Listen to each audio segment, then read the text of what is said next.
రోజు రోజుకు ఏ విధంగా మాట మార్చేస్తారు. నిన్న నేను చూశాను, నెల్లూరుకి వెళ్ళారు, వెళితే తప్పులేదు.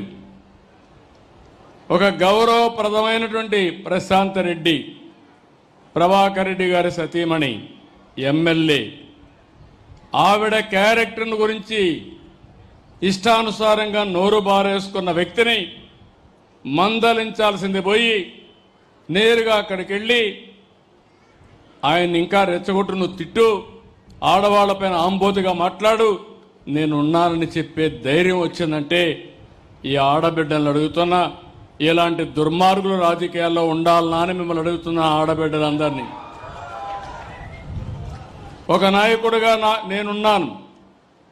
మా పార్టీలో ఎవరైనా తప్పు చేస్తే ఖండించాలి, కట్టడి చేయాలి, అవసరమైతే వాళ్ళ మీద కఠిన చర్య తీసుకోవాలి.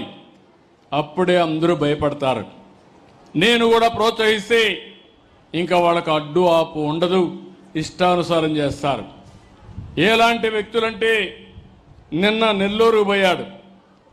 నెల్లూరులో బంగారుపాలెం పుట్టింది, చిత్తూరు జిల్లాలో బంగారుపాలెం ఉంటుంది. బంగారుపాలెం పోయినప్పుడు వచ్చిన జనాభా టీవీలో వేసిన ఇది తీసుకొని నిన్న టీవీలో ఆ స్క్రోలింగ్ పెట్టి నిన్న మనుషులు వచ్చినట్టు నిన్న వేసే పరిస్థితికి వచ్చారంటే మీరు గుర్తుపెట్టుకోవాల్సింది, ఆ సాక్షి పేపర్లో ఏది వచ్చినా దాన్ని మీరు నమ్మితే గోదావరి పట్టుకొని, ఇది కుక్కతోక పట్టుకొని గోదావరి ఇది నిట్టే అవుతుంది. జాగ్రత్తగా ఉండండి. మభ్య పెడతారు, మోసం చేస్తారు, మిమ్మల్ని ముంచేసే పరిస్థితికి వస్తారు. నేను అందుకనే ఇప్పుడు చెప్తున్నా, ఏమీ బాధ లేదు. తోక తిప్పితే తోక కట్ చేస్తా, మంచిగా తిరిగితే నాకేం బాధ లేదు. మీరు పోయి చెప్పండి, నన్ను తిట్టండి, తిడితే ప్రజలకే నేను చెప్తా, ప్రజలే అర్థం చేసుకుంటారు ఎవరేం చేశారో. అట్లా కాకుండా మభ్యపెట్టి మోసం చేసి ప్రజలకు అసౌకర్యం కలిగించాలంటే సాక్ష్యాధారాలతో పెట్టుకుని, ఇప్పుడు అంతా టీవీలు వచ్చేసాయి, సీసీటీవీ కెమెరాలు పెట్టేసా, ఎవడైనా ఎక్కడైనా తోక తిప్పితే డ్రోన్ కూడా పైన తిరుగుతూ ఉంటుంది. తోక తిప్పినోడికి పోలీసు కూడా పోయే పని లేదు, నేరుగా కేసు పెట్టే పరిస్థితి వస్తుంది.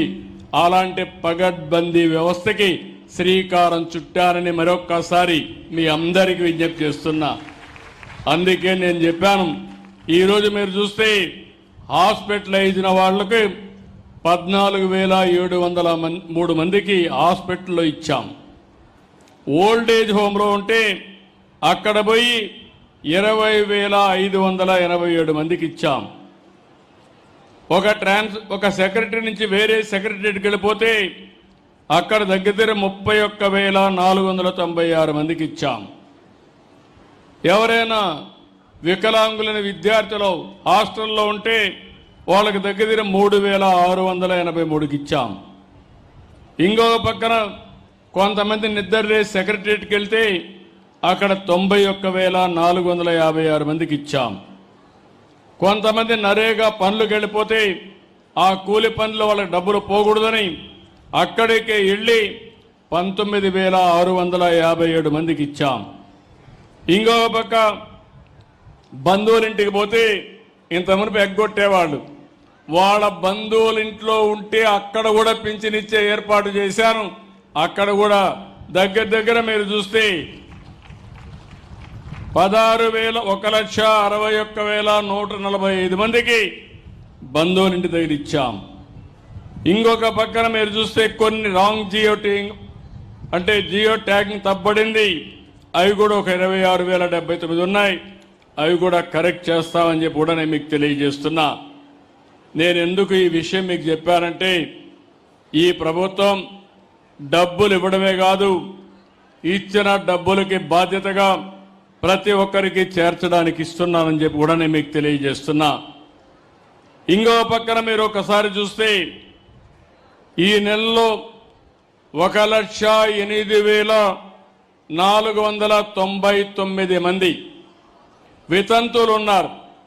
వాళ్ళకి ఇవ్వాలి, ఇవ్వకుండా ఎగ్గొట్టారు. వాళ్ళందరికీ ఈ నెలలో ఇచ్చా. దీనికి 43,40,00,000 అవుతుంది.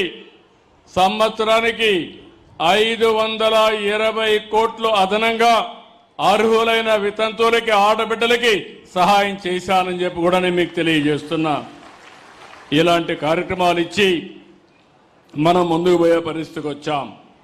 ఇంకో పక్కన మీరు ఒక్కసారి చూస్తే ఈరోజు నేను తీసుకున్న ఈ కార్యక్రమంలో మీకు ఒక అవగాహన ఉండాలి.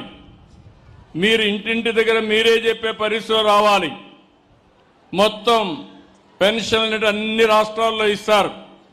ఒక రాష్ట్రంలోనే కాదు, దేశంలో 27 రాష్ట్రాలు ఉన్నాయి, 8 యూనియన్ టెరిటరీలు ఉన్నాయి. ఈరోజు నేను చెప్పినట్టు ఆంధ్రప్రదేశ్లో 32,143 కోట్ల రూపాయలు సంవత్సరానికి పింఛనిచ్చే ఏకైక రాష్ట్రం భారతదేశంలో ఆంధ్రప్రదేశ్ రాష్ట్రం. మన తర్వాత తెలంగాణ 8,179 కోట్లు, కేరళ 7,295 కోట్లు, హర్యానా 7,194 కోట్లు, వెస్ట్ బెంగాల్ 5,460, రాజస్థాన్ 5,160. నేను ఎందుకు ఈ విషయం చెప్పానంటే ఏమి ఇచ్చారని అడుగుతున్నారు. కొంతమందికి ఇంకా కావాలని ఆశ ఉంది, తప్పు లేదు. అయితే మీకు తెలియాలి, ఈ ప్రభుత్వం సంవత్సరం 32,146 కోట్లు, దగ్గర 64 లక్షల మందికి, 64 లక్షల కుటుంబాలకి 4,000, 6,000, 10,000, 15,000 ఇచ్చే ఏకైక ప్రభుత్వం ఈ ప్రభుత్వం. దీనికంటే గొప్ప కార్యక్రమం ఏముందని అడుగుతున్నా. నాకు కూడా ఒక తృప్తి, ఒక ఆనందం. జీవితంలో పేదవాళ్ళకు సహాయం చేస్తే అందులో ఉండే తృప్తి ఏ కార్యక్రమం చేసినా ఉండదని చెప్పి కూడా నేను మీకు తెలియజేస్తున్నా.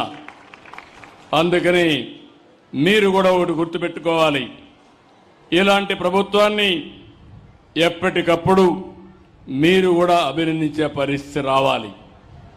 అందుకే ఈరోజు నేను ఇక్కడికి వచ్చినప్పుడు గుర్తొస్తుంది, మొన్ననే కడపలో మహానాడు పెట్టాను. మహానాడులో నేను ఒక మాట చెప్పాను, తొందరలోనే కడపకు స్టీల్ ప్లాంట్ పెట్టిస్తా, రాయలసీమ స్టీల్ ప్లాంట్ వస్తుందని చెప్పాను. అనుకున్న ప్రకారమే స్టీల్ ప్లాంట్ శాంక్షన్ చేశాం, డెవలపర్ని ఐడెంటిఫై చేశాం, జిందాల్ వర్క్ ప్రారంభించాడు. నేను ఒకటే చెప్పాను, దాన్ని కూడా వీలైనంత తొందరలో చేయాలి. అది కూడా మీరు ఒకసారి చూస్తే రాబోయే రోజుల్లో 2028 డిసెంబర్ కంతా ఫేజ్ 1 పూర్తి చేయాలని చాలా స్పష్టంగా ఆదేశాలు ఇచ్చాను. ఈ ప్రాజెక్ట్ వస్తే ఈ యొక్క జమ్మల మడుగు, ఈ టౌన్ కానీ పరిసర ప్రాంతాలు కానీ చాలా అభివృద్ధి అవుతాయి.